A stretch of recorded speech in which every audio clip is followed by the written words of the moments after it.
குறைந்த விலை நிறைந்த தரம் தங்கள் தேவைகள் அனைத்தும் ஒரே இடத்தில் ஜெயச்சந்திரன்.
கனமழை எச்சரிக்கையை தொடர்ந்து இன்று புதுக்கோட்டை, சிவகங்கை மாவட்டத்தில் பள்ளிகளுக்கு மட்டும் விடுமுறை அறிவிக்கப்பட்டிருக்கிறது.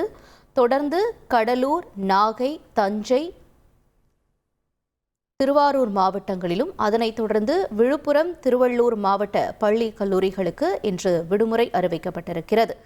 ஏற்கனவே சென்னை உள்ளிட்ட மாவட்டங்களில் செங்கல்பட்டு, காஞ்சிபுரம், புதுக்கோட்டை, சிவகங்கை மாவட்டங்களிலெல்லாம் இன்று பள்ளிகளுக்கு விடுமுறை அறிவிக்கப்பட்டிருந்த நிலையில் தற்போது புதுக்கோட்டை, சிவகங்கை மாவட்டத்திலும் பள்ளிகளுக்கு விடுமுறை அறிவிக்கப்பட்டிருக்கிறது. முக்கிய செய்தியாக பார்த்தோம். குறைந்த விலை நிறைந்த தரம் தங்கள் தேவைகள் அனைத்தும் ஒரே இடத்தில் ஜெயச்சந்திரன்.